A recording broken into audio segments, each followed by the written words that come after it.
You ever feel like your legs belong in a place like this? They're heavy on the bike, they're cramping at night, they're sore when you're walking up the stairs. In fact, you're even getting dropped with your wife walking in front of you when you're going shopping.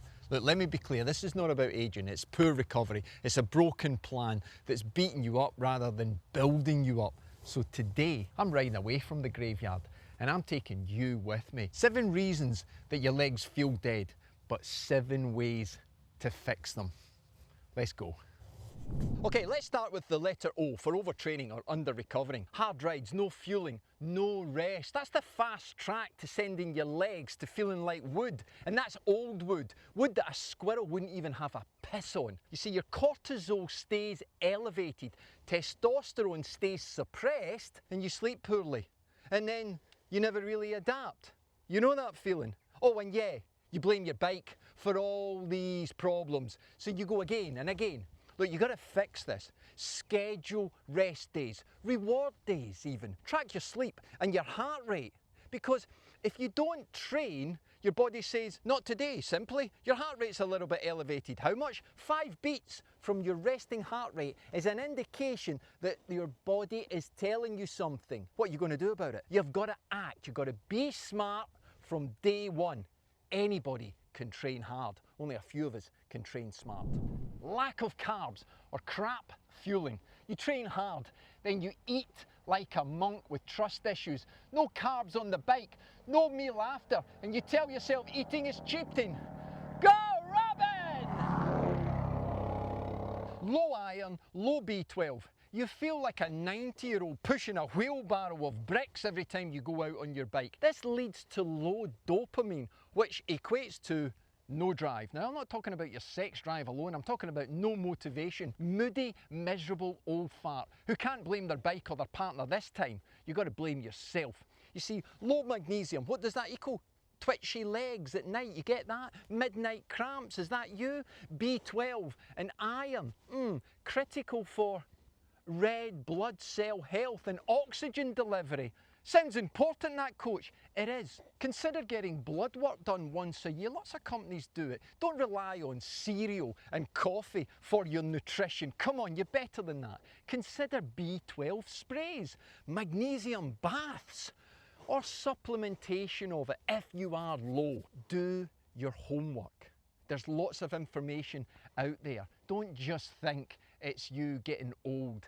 Fix it. Lazy protein habits. You see, some of you treat protein like you're allergic to it. You can't build muscle on the top of toast and hope. After 50, protein isn't an option, it's essential. You see, muscle breakdown is faster than muscle growth as we age. So you need more protein, not less of it. Stop thinking of protein as calories. It's the building blocks. Just look for at least 3 good portions, 25 to 30 grams of protein every 4 hours. This can help you improve in your snacking for protein habits. It will have you stopping going to the cupboard, going to the biscuit tray, because it will suppress your hunger and it will build strength, and you will feel it in those leg muscles when you're out pumping on those hills. Yes, these are absolutely essential. Hydration without salt is just like tyres with no air. Looks okay, but it's going to get you nowhere. Look, if you live in one of those fancy climates, ones I've read about in books, you know, where the sun's out a lot and you're going to sweat a lot, then replacing that lost fluid with just water is like diluting your body's chemistry. And cramps love that. As we say in Scotland, it's like inviting flies to shit and then asking them to leave again, or your in-laws to leave after Christmas. You get the idea, okay? Fix it. You've got to add electrolytes. Sure, you can buy hydro tablets online in your local bike shop, lots of them around. Pay attention to sodium, magnesium and potassium. They are essential for your rehydration and your progress. But a key tip: weigh yourself before you do the ride, especially those sweaty ones, in your birthday suit. Weigh yourself after the ride. What you've lost is not fat, so stop celebrating, okay? It is water, and you've got 4 hours to replace that so that you can stay super hydrated. That's simple, yeah. And when you're out on your bike and you get to the top of a hill, don't be chugging back the water until you get your breath back. That's how you choke your fanny. Oh, what's wrong with you, coach? I get it. Garbage, sleep. You can't enjoy most of life or access that fitness that you've just gained because your sleep is so shit. Because you're so focused on the stimulus of the workout. You see, no sleep equals no healing. That's a simple equation, isn't it? If you're binge watching Tour de France highlights at midnight, then expecting to recover like Pogacar in the morning, then dream on, my friends. You got to fix this, okay? So you know yourself 7 to 9 hours of good sleep per night. That is your best recovery, and it's free. You don't have to buy any product. You need to deliver it. So you need to train your sleep 90 minutes before you go to bed. Have this bell alarm go off. Tell yourself, that's it. No workouts, no stress. I know it's hard, so try it for maybe 1 or 2 nights per week. You're going to start to see the gains, okay? The gains in your recovery. Because without good sleep, you're going nowhere. Well, you're going to go to sleep. That's where you're going, okay? Well, might surprise you, but it's really important. Smiling.